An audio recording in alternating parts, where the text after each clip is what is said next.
मेरा हेलीकॉप्टर वहां लैंड नहीं कर पाया, लेकिन तमलुक के हजारों लोग अभी टेक्नोलॉजी से इस सभा के साथ वहां जुड़े हुए हैं।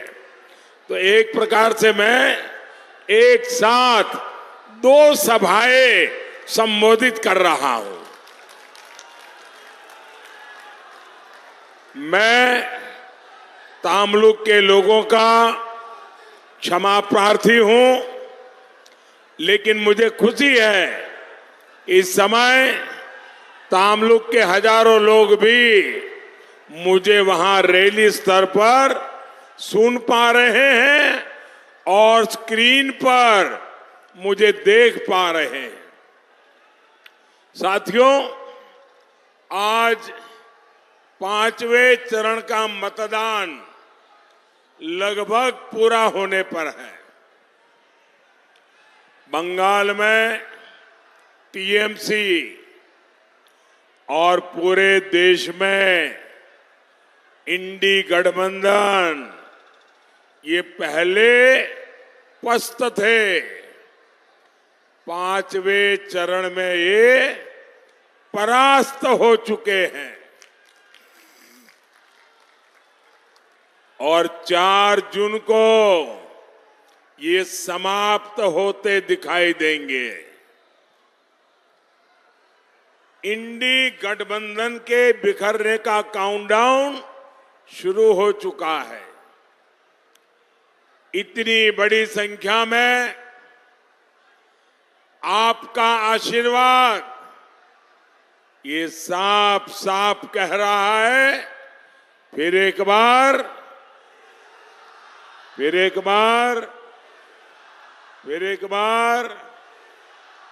आभार,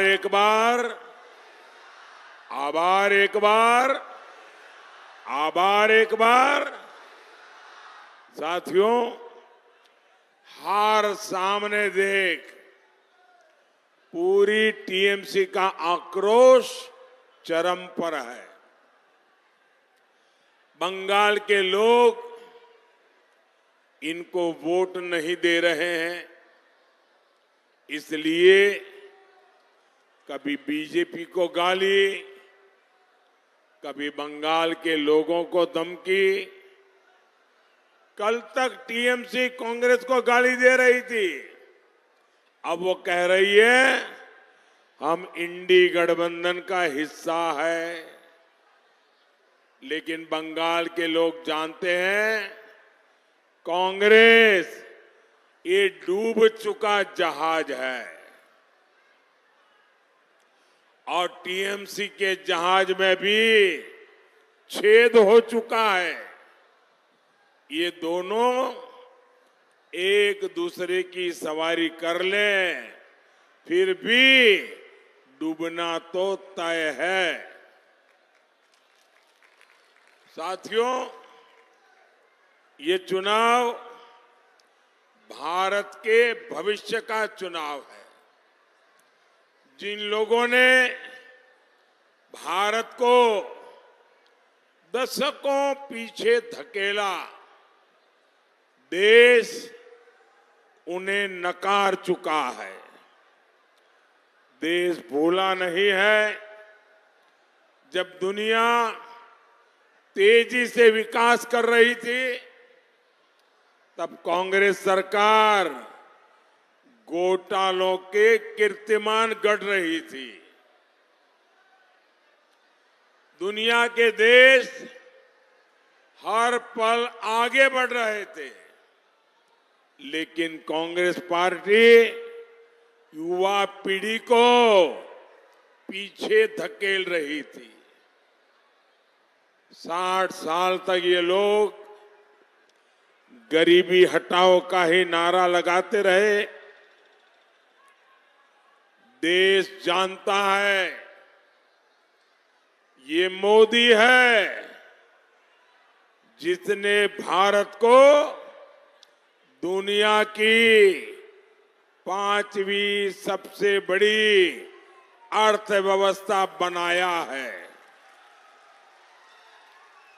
ये मोदी है जिसने 10 साल में 25 करोड़ लोगों को गरीबी से बाहर निकाला।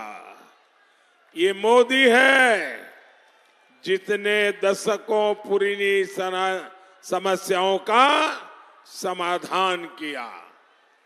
कश्मीर से आर्टिकल 370 हटा, कश्मीर में आतंकवाद अब अपनी आखिरी सांस ले रहा है।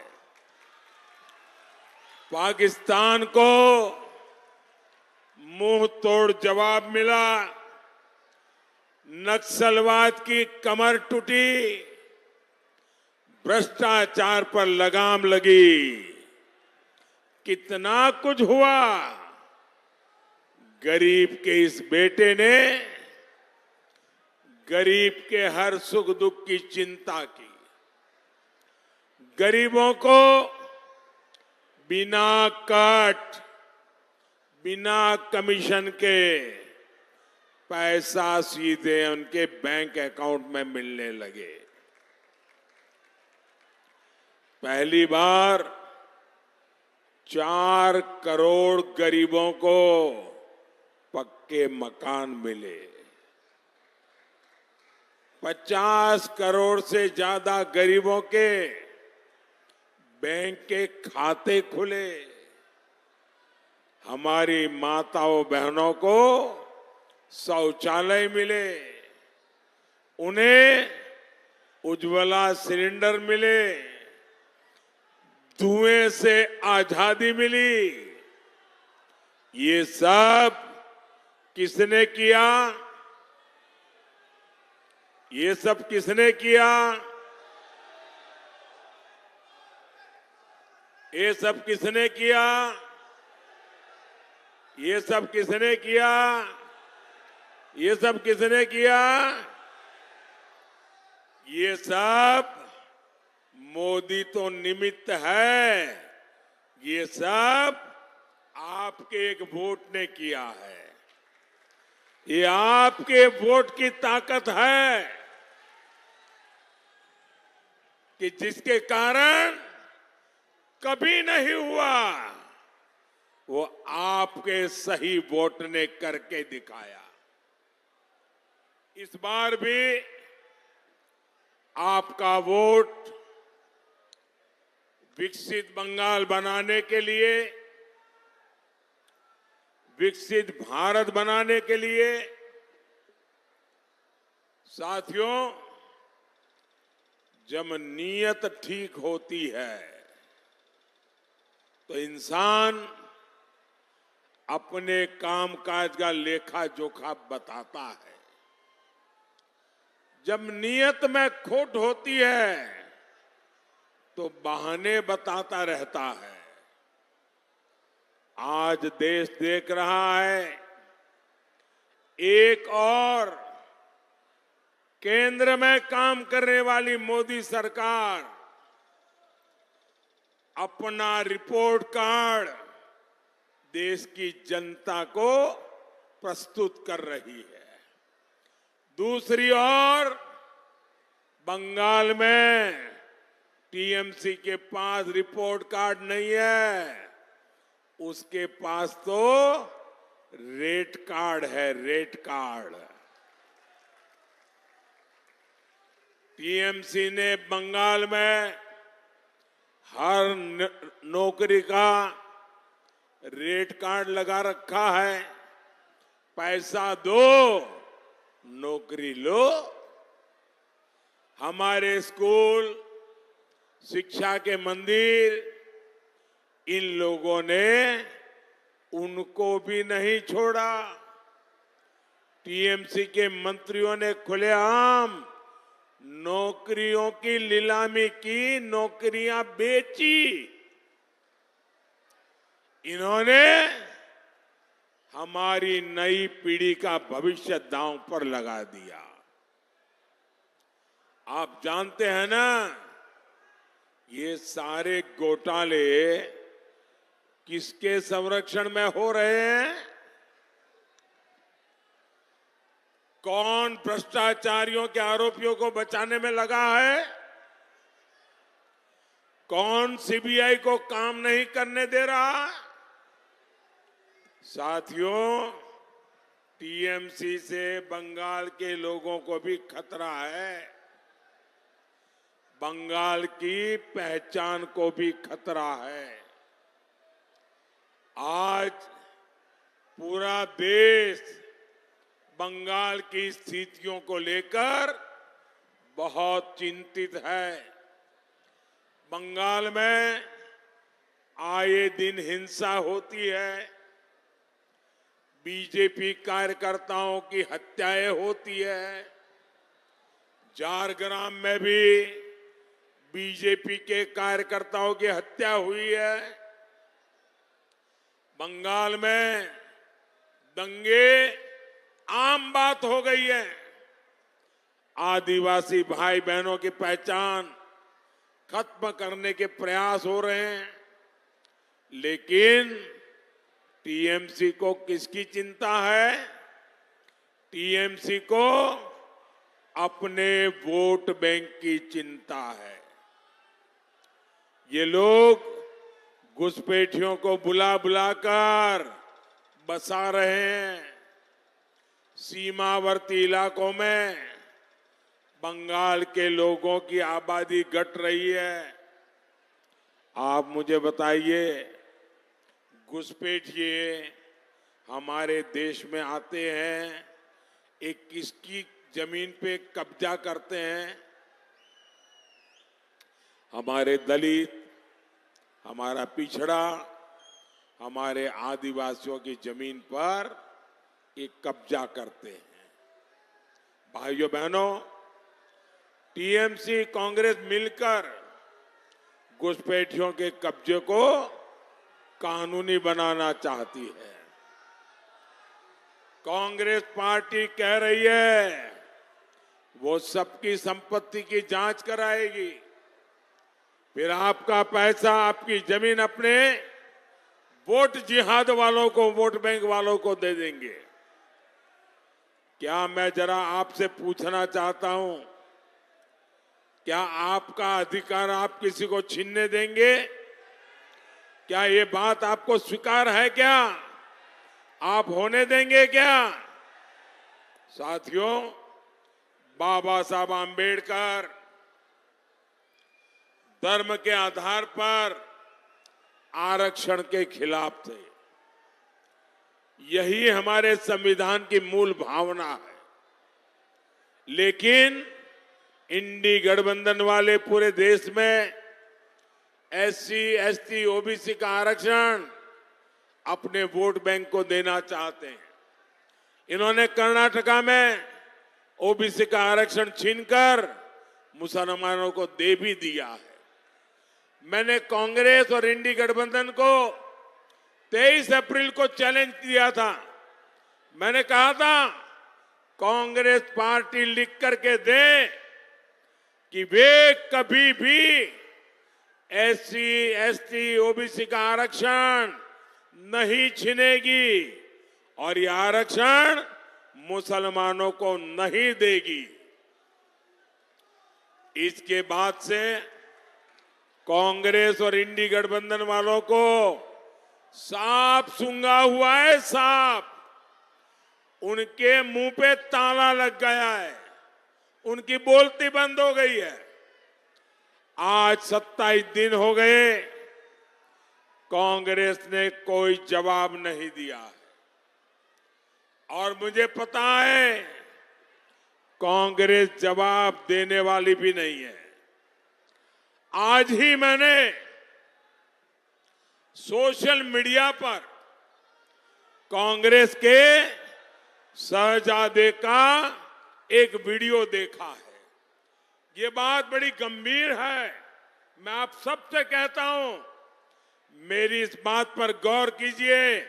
मैं मीडिया वालों को खास कहता हूं, जिन मीडिया वालों ने, जिन इकोसिस्टम ने ये गौर संप्रदायवादी लोगों की चमड़ी बचाने का काम किया है, वो भी जरा कान खुल करके सुन लें। ये वीडियो 11-12 साल पुराना है। ये कांग्रेस के शहजादे का वीडियो है। इस वीडियो में कांग्रेस के शहजादे खुलेआम कह रहे हैं कि कांग्रेस पार्टी मुसलमानों को आरक्षण देगी। एक तरफ उस समय के प्रधानमंत्री डॉक्टर मनमोहन सिंह ये बार बार कहते थे कि देश के संसाधनों पर पहला अधिकार मुसलमानों का है, और दूसरी तरफ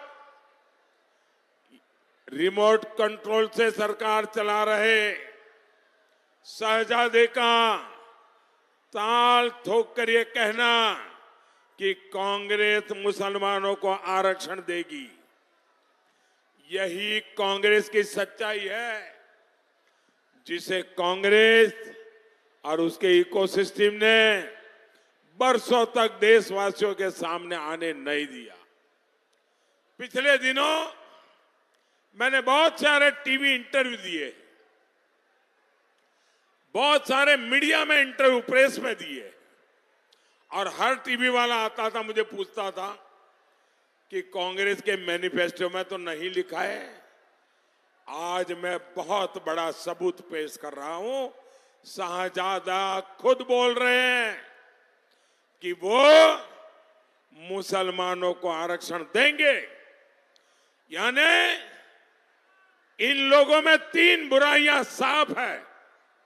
एक, ये इंडिया अलायंस वाले, कांग्रेस वाले, उनके साथी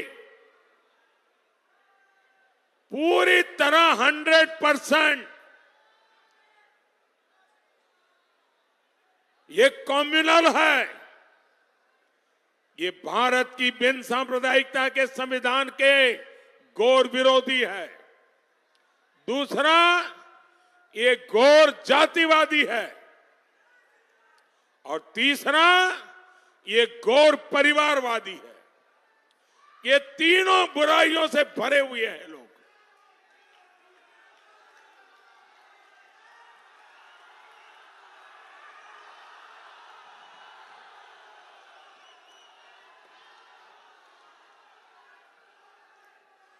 और मैं देश के मीडिया जगत को चुनौती देता हूं। बहुत बचाया इन लोगों को। जिन इकोसिस्टम ने इन लोगों की रक्षा की है, वो जरा कान खोल के सुन ले।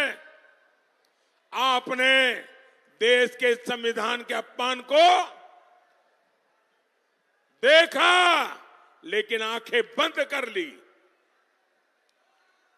ये कम्युनल लोग, जातिवादी लोग, परिवारवादी लोग मोदी का हिसाब मांग रहे।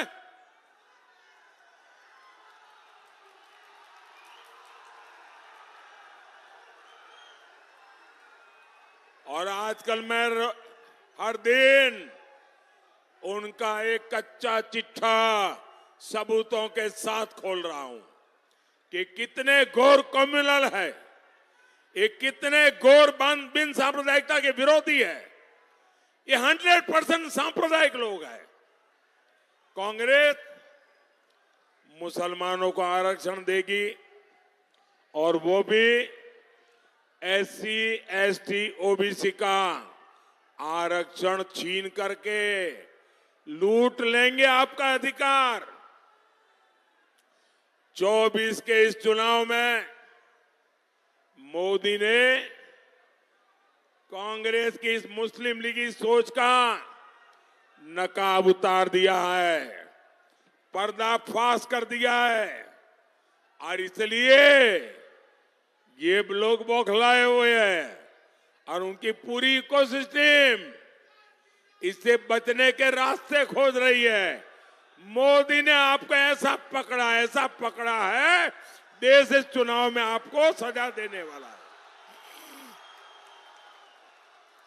मैं आपसे पूछता हूं, क्या सामान्य वर्ग के लोग, एससी, एसटी, ओबीसी वर्ग के आप लोग इंडी गठबंधन वालों को, टीएमसी को अपना आरक्षण छीनने देंगे?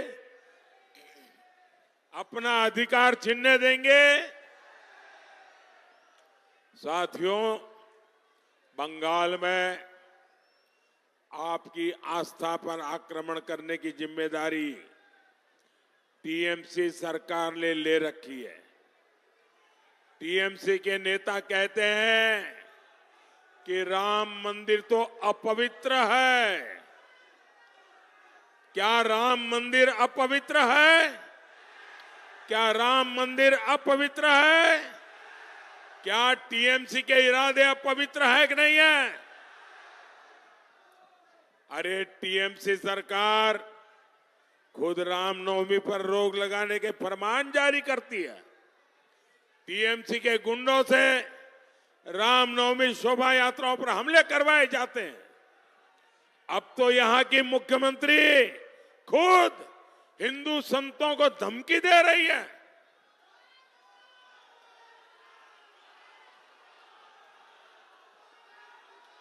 रामकृष्ण मिशन, इस्कॉन, भारत सेवाश्रम संघ, ये हमारे बंगाल की आध्यात्मिक पहचान है।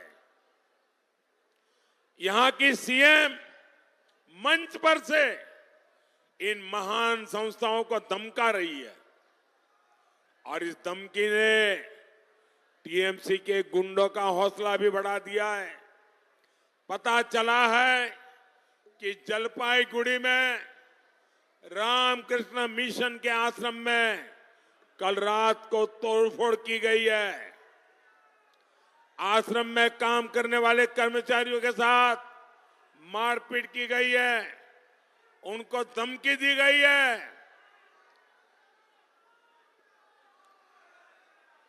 ये बंगाल को अब किस तरह ले जा रही है टीएमसी सरकार? कभी बंगाल में रामकृष्ण मिशन को धमकियां मिलेगी, आश्रम में तोड़फोड़ होगी, क्या किसी देशवासी ने कभी सोचा था? लेकिन अपने वोट बैंक को खुश करने के लिए टीएमसी सरकार हद पार कर रही है। रामकृष्ण मिशन का अपमान, हमारे संतों का यह अपमान बंगाल कभी भी सहन नहीं करेगा।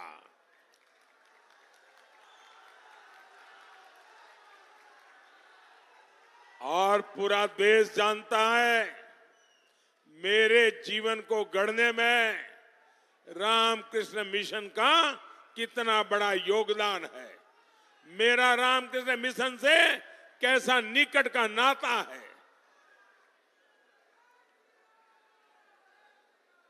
प्रधानमंत्री होने के बाद भी जब भी अवसर मिला, अगर रात्रि को रुकना था तो रामकृष्ण मिशन के सन्यासियों के साथ जाकर के रुकता हूं।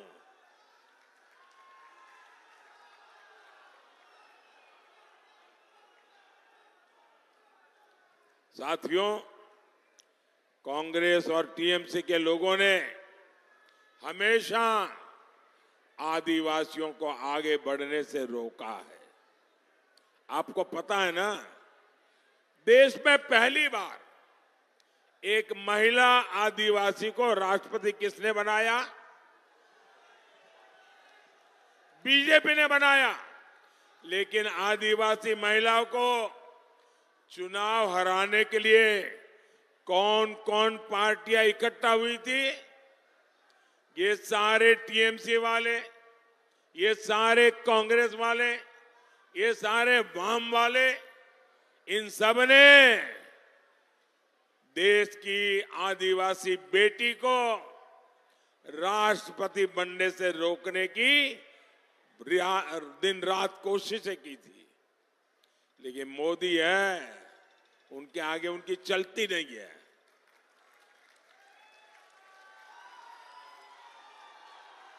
टीएमसी ने अपनी पार्टी के नेता को उनके खिलाफ उतारा था। आप मुझे बताइए, जो लोग आदिवासी महिला को राष्ट्रपति नहीं बनने देना चाहते, उन्हें आप लोगों के पास आकर के वोट मांगने का अधिकार है क्या? उन्होंने आपसे विश्वासघात किया है कि नहीं किया है? आपसे अन्याय किया है कि नहीं किया है? तो ऐसे लोगों को घुसने देंगे क्या? साफ कर देंगे ना इस चुनाव में? साथियों, मोदी बंगाल के विकास के लिए काम कर रहा है। 2019 में आपने बीजेपी को मौका दिया, मैंने विकास के लिए पूरी ताकत लगा दी। हमने झारग्राम में नया मेडिकल कॉलेज खोला, हमने बंगाल की रेल कनेक्टिविटी को बेहतर बनाने के लिए काम किया, हमने यहां झारग्राम चाकुलिया की तीसरी लाइन का निर्माण किया, रेलवे स्टेशनों को आधुनिक बनाया, हमारा झारग्राम स्टेशन भी अमृत स्टेशन बन रहा है। लेकिन साथियों, जहां कानून व्यवस्था तबाह होती है, वहां निवेश पर भी असर पड़ता है और उद्योगों का विकास भी नहीं होता है। हमारा मेदिनीपुर और तामलुक उद्योग की संभावनाओं से भरा हुआ है। वहां पेट्रोकेमिकल इंडस्ट्री की अपनी पहचान रही है। लेकिन इतने साल से टीएमसी बंगाल में काबिज है। टीएमसी सरकार ने यहाँ के उद्योगों को आगे नहीं बढ़ने दिया। और सिर्फ तामलुक की ही बात नहीं है, ये पूरे बंगाल का दुर्भाग्य है। साथियों, आपका एक वोट टीएमसी के पूरे सिंडिकेट पर भारी पड़ेगा। इस बार पार्टी ने तामलुक से जस्टिस अभिजीत गंगोपाध्याय जी और कांथी से सोमेंदु अधिकारी जी को जिम्मेदारी दी है। आप झारग्राम से मेरे साथी डॉक्टर प्रणव टुडू को भी भारी वोटों से जिताए। तामलुक में और झारग्राम में आपका दिया हुआ हर वोट सीधा मोदी के खाते में जमा होगा।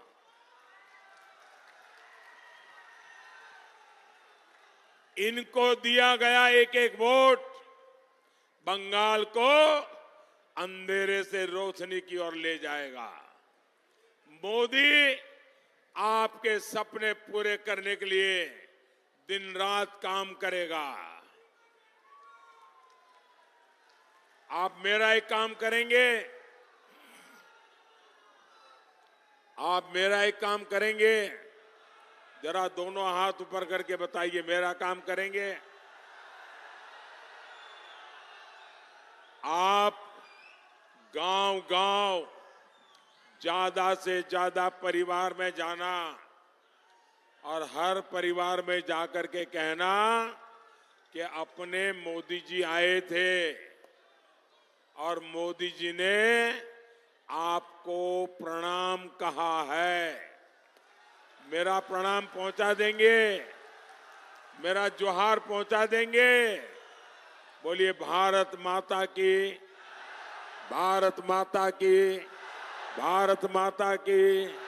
वंदे वंदे वंदे वंदे वंदे वंदे वंदे वंदे वंदे।